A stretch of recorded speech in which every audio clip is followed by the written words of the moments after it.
In previous episodes in this series, we have begun exploring the fascinating world of the Islamicate occult sciences. We have been given an introduction to the topic. We have explored the world of talismanic magic. We have looked into astrology in the early Islamic world, and we will eventually also dive into books like the famous Ghayat al-Hakim, or the Picatrix in its Latin title. But the most famous, or should I say infamous, book of occult sciences in the history of the Islamicate and Arabic-speaking world is probably the mysterious work entitled the al-maarif, or the Sun of Knowledge, a book that is revered by some as a useful book for spiritual practices and esotericism, but by others it is feared as the most dangerous book in the world, a cursed book that just owning a copy of this book will bring on evil forces or jinn that will mess up your life. So what is this book? Who wrote it? And what kind of things do we find in it?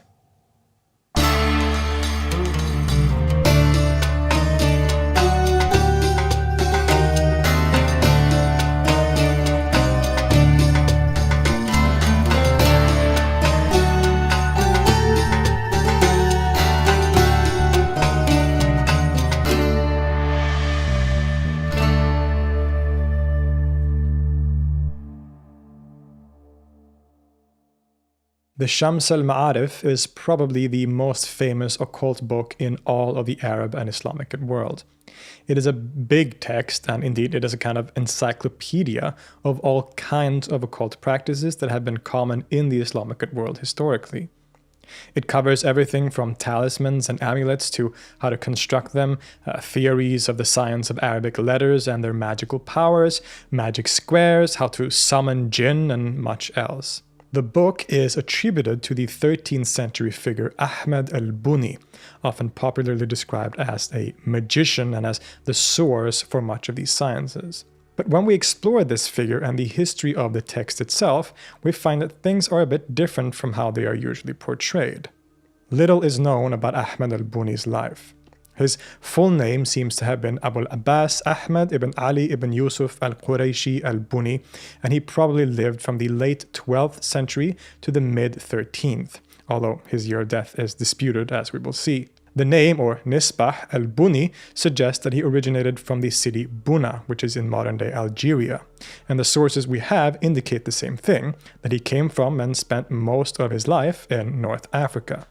He is primarily associated with Egypt, after all. This places him in a very interesting and significant time and place. He was a contemporary of the very famous Sufi figure Muhyiddin ibn Arabi and came from roughly the same region.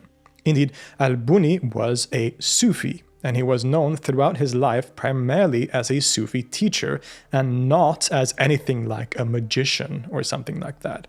Furthermore, in one of his writings, al-Buni says that one of his own Sufi sheikhs or masters was Abdulaziz al-Mahdawi, who led a Sufi center in the city of Tunis, and who was also one of the primary masters of Ibn Arabi, further connecting the two figures. This becomes even more interesting as we find many similarities between the teachings of Ibn Arabi and al-Buni, like the theories about the science of letters and certain cosmological and metaphysical principles. And this is important. We should look at Ahmad al-Buni as a Sufi master who came specifically from the heavily speculative Sufi culture of the Maghrib, which is Western North Africa, and Al-Andalus. This region was ripe with Sufism, but it was a Sufism that was, to generalize, more theoretical, more concerned with metaphysical and cosmological speculation on top of these spiritual practices and psychological transformations associated with Sufism, more so in the East, you could say. This is an environment that brought great mystics with a speculative, philosophical, quote-unquote, bent, like Ibn Arabi, Ibn Saba'in, Ibn Barajan, and indeed Ahmad al-Buni himself. And we do in fact find many similar ideas in these writers. Because, importantly, all sources indicate that Ahmad al-Buni later in his life became seen particularly as a great and revered Sufi teacher and master who led a group of disciples or students primarily in Cairo, Egypt. They would have performed all the practices associated with Sufism, such as dhikr, remembrance, and khalwa, spiritual retreats, and most of al-Buni's writings attest to this very strong Sufi connection and the fact that he was a spiritual master to several students. Even after his death, which is sometimes said to have been in the year 1225, but other times we see the years 1231 or 1232, nonetheless, after his death, his tomb became a place of pilgrimage, which shows us the kind of status he had as a Sufi teacher, and that he was maybe even seen as a kind of saint or wali. Ahmed al-Buni also left behind writings, which have collectively come to be called the Corpus Bunianum by academics. And it is here that we find those occult and esoteric aspects that he has become so strongly associated with.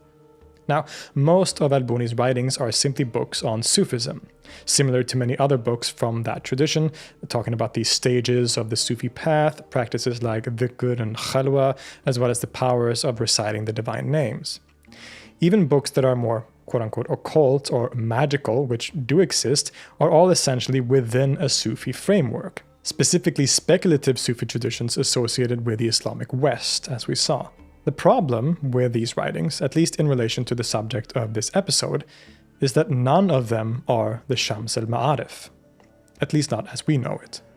Recent scholarship by people like Noah Gardner and Jean-Charles Collin have studied the Bunian corpus and its relationship with the popular Shams al-Ma'arif and suggest that around 5 works attributed to al-Buni can with some certainty be considered to be his authentic work.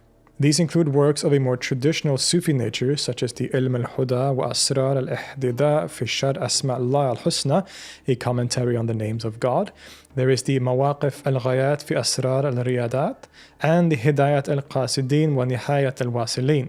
But al-Buni's writings also include books that are decidedly more occult, and which deals with topics that are associated with things like esotericism and maybe even that controversial word magic, which of course al-Buni himself would not have used as a name for what he was doing. These are primarily the Lata'if al-Isharat fil Huruf al-Ulwiyat, the subtleties of the signs on the celestial letters, and indeed, and this is where it gets interesting, a work entitled the Shams al-Ma'arif wa Lata'if al-Awarif, that most famous book whose title translates to something like the Sun of Knowledge and the Subtleties of Elevated Things, more often known simply under the shorter title Shams al-Ma'arif, the Sun of Knowledge. So Ahmed al-Buni did write a book called the Shams al-Ma'arif, and according to certain medieval sources, it seems that this might have been his most famous and widespread work. The problem is, this is not the Shams al-Ma'arif that we have today. Indeed, they differ in some dramatic ways, actually. The Shams al-Ma'arif, as we know it today, and which is so famous or infamous around the world, is a large text that is often seen as a cursed book, as the most dangerous book in the world. And for those of you out there that take that stuff seriously, you should know that I will be quoting from this book in this video in an English translation, so not the original Arabic, but in an English translation. It will be pretty clear when I am quoting from it, but that's my warning to you, so you can either choose to just not watch the video if you are legitimately concerned about that, or just sort of keep a lookout for when I'm going to quote these passages. Don't be mistaken though, al-Buni's Shams al-Ma'arif is definitely a work including descriptions of practical occult sciences. Indeed, al-Buni himself writes in the introduction that the book contains, and here I'm quoting, quote, secrets of the wielding of occult powers and the knowledge of hidden forces. So what is in this book? Well, at the center of Ahmed al-Buni's Shams al-Ma'arif, and really at the center of most of his writings, at least the occult writings, is the theories and speculation around what is known as the science of letters, the Ilm al-Huruf. This is an idea that we find in many medieval mystics, especially at this time, which theorizes that the Arabic letters, so the letters of the Arabic alphabet, have magical occult powers that can be employed. Different letters are often connected with certain cosmological or metaphysical principles. One letter might be connected with the throne of God, the Arsh, for example, or with the planetary spheres. And since they have these connections, and especially since it is these letters that make up the names of God, which have enormous powers in themselves, they can be used in various ways for spiritual practices or when making talismans, for instance. Ibn Arabi, who held very similar ideas, even went so far as to say that the entire universe is essentially made up of letters and words that God speaks in the eternal moment of creation. So the Shams al-Ma'arif talks about this science of letters and some of the practical uses of these powers. The book also talks about jinn, the names of jinn who were captured by the Prophet Solomon. It talks about angels and their natures, as well as more practical instructions on how to construct what is known as awfaq, or cryptograms. This is essentially using letters and numbers to create symbols that have certain powers. The most prominent example of this is the so-called magic squares, which are squares of numbers in different rows that add up to the same number regardless of which way you add the numbers up. They always add up to the same number. That's the principle. And even though al-buni never uses words like talisman or amulet, or that is the Arabic equivalent of those words, he essentially gives us instructions on how to create such objects using these cryptograms, letters, divine names, and Quranic verses. Remember, al-Buni was a Sufi, and theories regarding these things appear to have been rather common in esoteric Sufi circles, as we saw with Ibn Arabi, for example, and in certain circles of Shi'ism as well. It wouldn't have been weird for a Sufi master at this time to be involved with these kinds of things, especially in the Maghreb or North Africa, as we saw. Al-Buni and his followers did not consider any of this to be sihr, or magic, a word that has very controversial and negative connotations in the Islamicate world, even if there have been nuances and different usages of that word, as we saw in previous episodes. But a pious person like Al-Buni would not have seen himself as being involved with quote-unquote magic. People have used other words like ruhaniya, spiritual work basically, to denote these licit practices that to us certainly appear magic adjacent, but which to them was obviously very different. Using the divine powers of God to affect things in the world is very different from calling upon jinn or forces other than God. Nonetheless, this was considered esoteric stuff. It was something that was taught in Sufi circles, but was certainly not disclosed to the uninitiated. If anything, that is what makes al-Buni and his writings unique, that he actually wrote about this stuff that really only was taught orally from teacher to student in a sort of initiatory context. But even then, he makes it clear that these writings are only meant for the elite Sufi audience who can grasp its meanings, as he says in the introduction, and here I'm quoting again, quote, "Shame unto anyone who has this book of mine in hand and reveals it to a stranger, divulging it to one who is not worthy of it."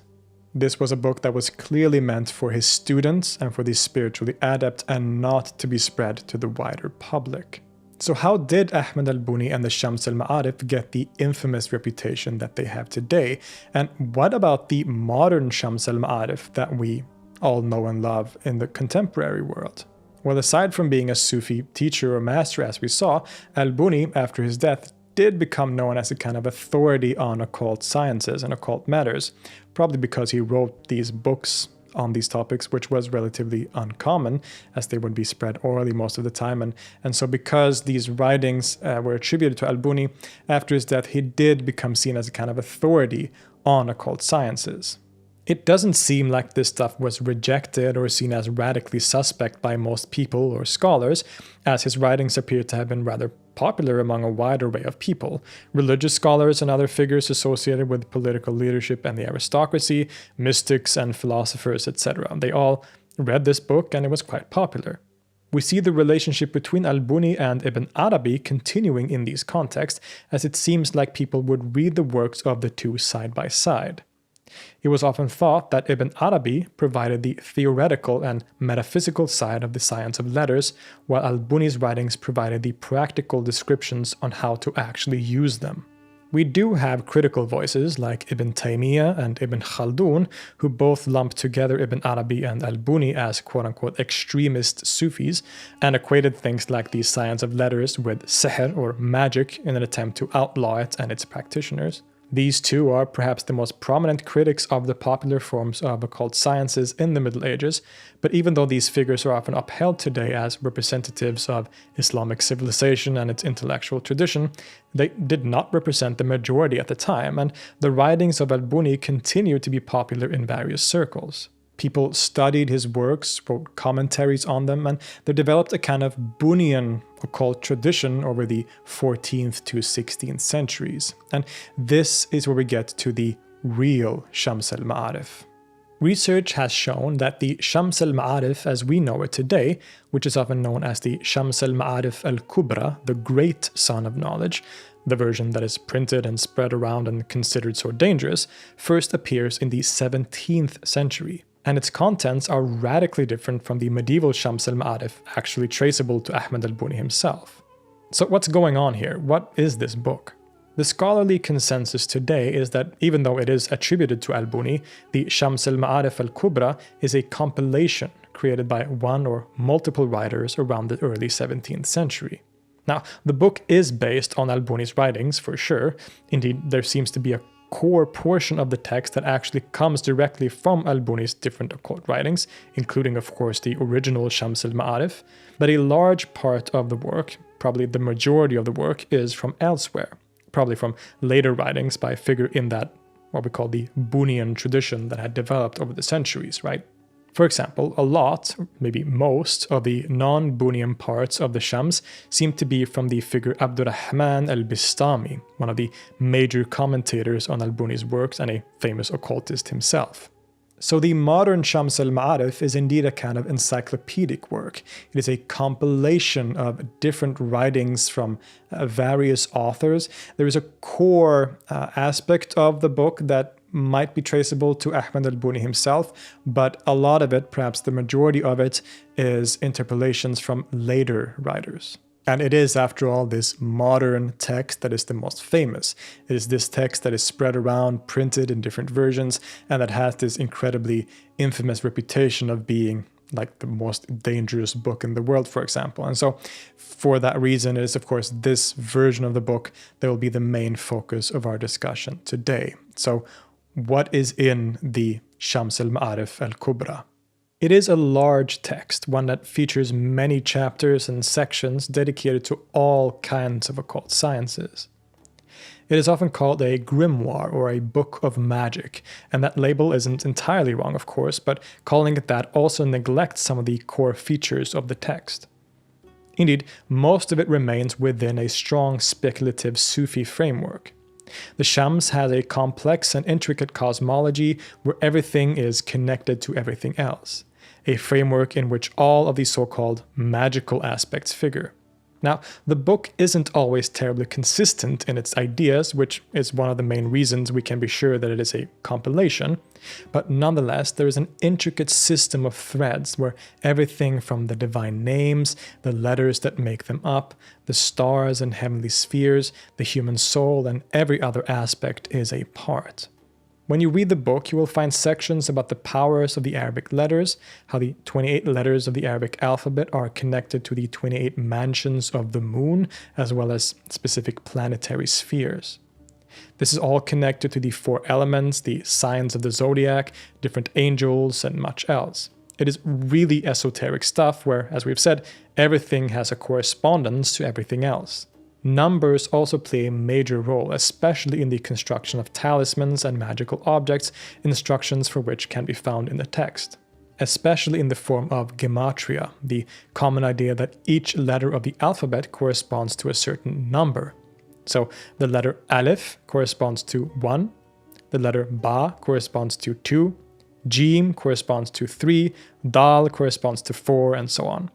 And when you write out words using these letters, the word as a whole has a numerical value too, where the numbers of the letters are added up, which leads to some really juicy esoteric stuff. These connections and correspondences become central when you are, for example, making a talisman. These can take many forms, but often involve invocations or magic squares. So for example, to harness the power of Jupiter, which has a kind of protective and fortunate quality, you can construct a magic square. So take the letter associated with Jupiter, Dal, which has the numerical value of 4. Thus, you make a 4x4 magic square where the numbers in any straight line add up to the same number whichever direction you count, like I said before. Then you write the letter itself, dal, 35 times, which is the numerical value of the letter dal when written out as it is pronounced, using dal, alif, and lam around the magic square. You can also write various names of God that include that letter, such as al-wadud in this case, the loving. You then inscribe this talismanic symbol when the moon is in a good and fortunate mansion in the sky, on a parchment or an iron object, or any object really that you can carry with you or that you can hang over your door and similar things. You can also write it out with ink, then wash off that ink with water and drink the water. Thus, one has harnessed the fortunate powers of Jupiter by using the intricate thread of correspondences, from the sphere of Jupiter to the letter associated with that sphere to the numerical value of that letter to the names of God that include that letter, and so on. You see, there's a connection between all these different aspects, as well as the lunar mansion connected to these various things. It's all connected. According to the Shams, this can be used for spiritual benefit, but also for more worldly concerns. It instructs on how these things can be used to get people to like you, including getting women to be attracted to you, of course, to cure a fever or a scorpion sting, and even some of the more nefarious things, such as destroying your enemies, although the author also tends to discourage people from doing these things, saying things like, here is how you destroy your enemy, but just remember that all these actions will be judged on the day of judgment. So he gives instructions, but also is like, you probably shouldn't be doing this stuff. For example, then, if you have a fever, then do this. And again, I'm quoting here, quote, "If you write it, then wash off the ink with water and give the water to an ill person to drink. That person will be protected from fever. If you get stung by a scorpion," quote again, "write them upon a piece of copper, then heat the copper in a fire. This protects against the scorpion's sting. This must be written while the moon is in Scorpio and in an unfortunate astrological aspect with Mars. Then, after the seal has been constructed, dip it in water and drink the water." And even if your intentions are less noble and you want personal benefit, quote, "You may also write it in a piece of yellow silk. Do this while the moon is in Cancer, its domicile, or else in the house of Jupiter, and secure from any unfortunate aspects with Jupiter. Any pleasant-smelling incense may be burned. If you do that and carry it with you, you shall accomplish all your goals and attain what you want from kings, judges, and officials. Women will also love you." Very important obligatory part there at the end. These are just some examples to show you how this text works and describes these practices. If you want to invoke Saturn, rather, which is associated with other effects, you do the same, but instead with the letter Jim, which is a letter that is associated with Saturn. This letter has the numerical value of 3, so in this case you make a 3x3 magic square. You write the letter Jim, and you write out the letter Jim with the 3 letters, or Jim, Ya, and Mim, and you write letters or names of God using that letter, and so the whole process, but instead all the aspects have changed because of the different correspondences in the case of Saturn rather than Jupiter. The Sufi orientation of this book becomes clearest when it discusses the very strong powers of the divine names. All the names of God have powers and can be vocally recited or written down to have different effects. Ar-Rahman, the merciful, has effects that correspond to the attribute of mercy. As-Salam, the giver of peace, can be helpful to end conflict, and so on. The name Allah is the most powerful of the names since it encompasses them all. Although there is also talk about a secret greatest name of God, Ism al-Azam, a hidden name supposedly composed of 73 letters that is known only to the prophets.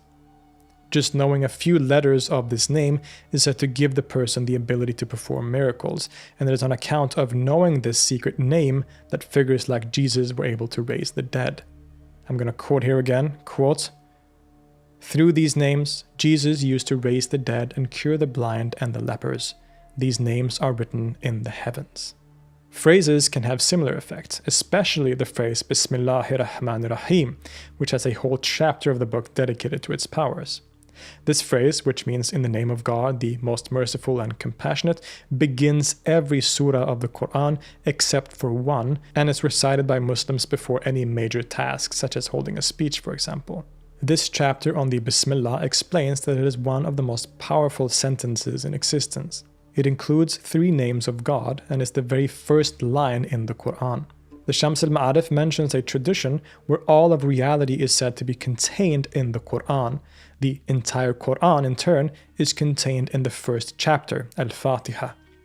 The entire al-Fatiha is contained in the opening sentence, Bismillahir Rahmanir Rahim, and the entire Bismillah is contained in the letter Ba. Even more so, the entire Ba is then contained in the dot underneath the letter. This dot thus contains the whole Quran and metaphorically the whole universe. It is the point from which the entire book of God is then written, the point from which the vast threads of the universe are sewn. It is really breathtaking stuff. This phrase, Bismillahir Rahmanir Rahim, brings luck when just saying it, but it can also be used as a kind of talisman. Writing the phrase on an object or washing it off with water and all these things that we've already mentioned also have these incredibly powerful occult effects. I'm quoting again, quote, Bismillahir Rahmanir Rahim was written across Adam's forehead 500 years before he was created. Bismillahir Rahmanir Rahim was inscribed on Moses' staff in Syriac. Had it not been, it would not have parted the sea. Bismillahir Rahmanir Rahim was inscribed on Jesus' tongue when he spoke in the cradle. He used to speak it when raising the dead who sprung back to life through the permission of God. And Bismillahir Rahmanir Rahim was engraved upon Solomon's ring. And for some more particular examples, quote, reciting it before sleeping 121 times will draw down divine protection. God will protect you from Satan, theft, and sudden death. All misfortunes shall be averted.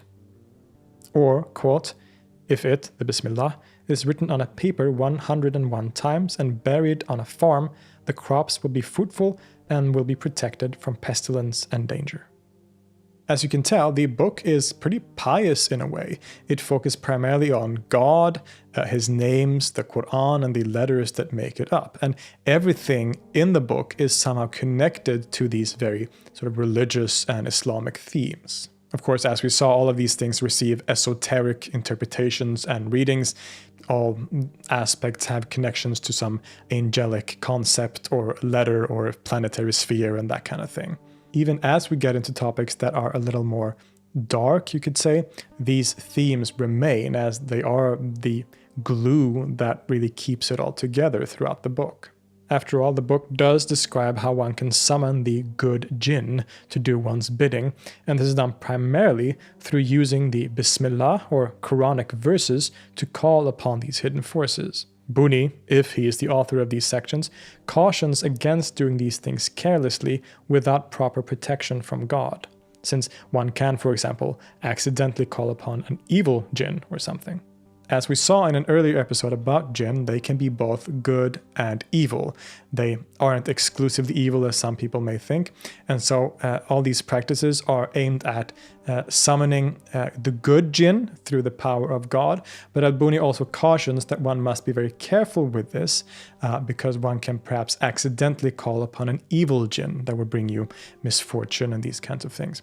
And so you need to be very careful and protect yourself against those kinds of things through the protective power of God by saying the Bismillah or writing the names of God and all these kinds of things. There's really so much stuff that this book contains that we can't go through here. It dives into the Ring of Solomon, the powerful ring given to this Islamic prophet that allowed him to control the jinn and many other impressive miraculous powers. It talks about the staff of Moses and all of the other topics that one has come to expect from the Islamicate occult tradition.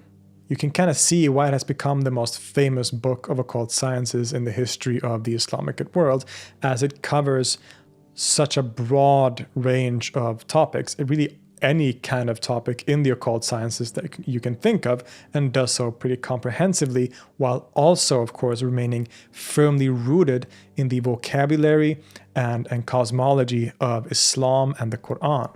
This is indeed one of those things that set the Shams al-Ma'arif apart from that other most famous Islamicate occult book, the Ghayat al-Hakim, or the Picatrix. Namely, that while the Ghaya, or Picatrix, is primarily a text on astrology and astral magic, being based on theories and traditions dedicated primarily to that and from a scientific perspective, the Shams al-Ma'arif is more visibly based on the Quran and on Sufi concepts.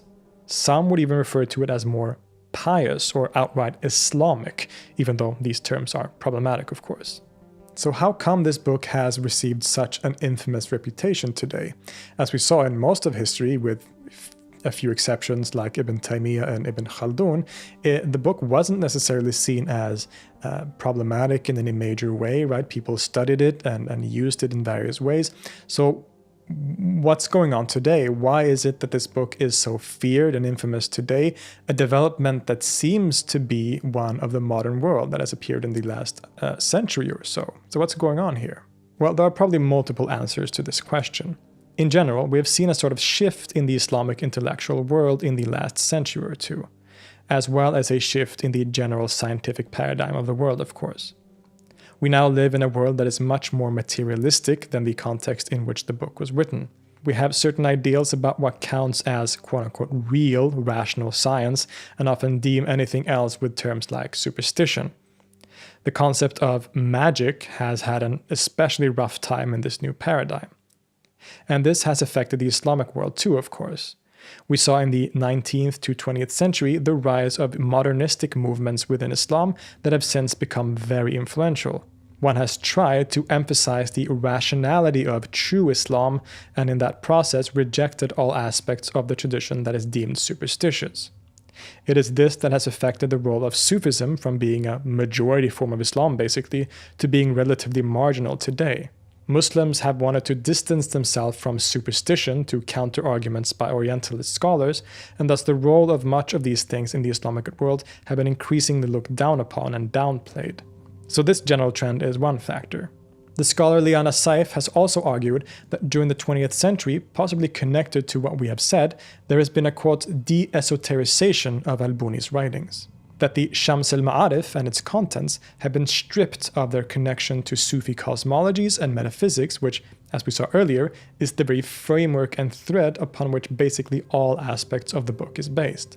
Removing Sufism from the Shams takes away all its connection with spiritual and religious practice. It takes the complex and intricate cosmology where everything fits together and strips it of its essential core. Grimoires and books of magic written by controversial occultists in Egypt in the 20th century, whose ideas became connected and traced directly to al-Buni and Shams al-Ma'arif, also contributed to this general trend. For these reasons, and probably many others too, the Shams al-Ma'arif has become something very controversial today.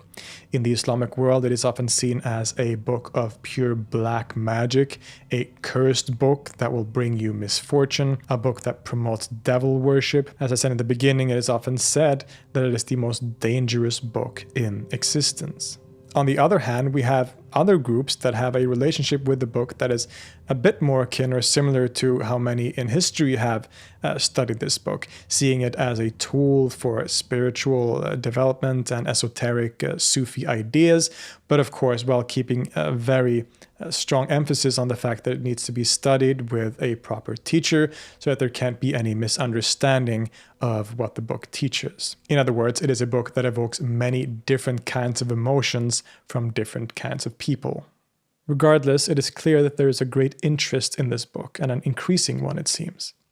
Recently, the first English translation of a significant chunk of the book was made by Amina Inlos and J.M. Hamadi, published by Revelor Press, which has gained some attention and for good reason. It is also this translation that I've relied on for the most part in this episode. It is clear that the occult sciences has been a prominent part of the Islamicate world historically, and in many places still today. Remember that we are using the word Islamicate rather than Islamic to avoid stating that these things are part of the Islamic religion per se.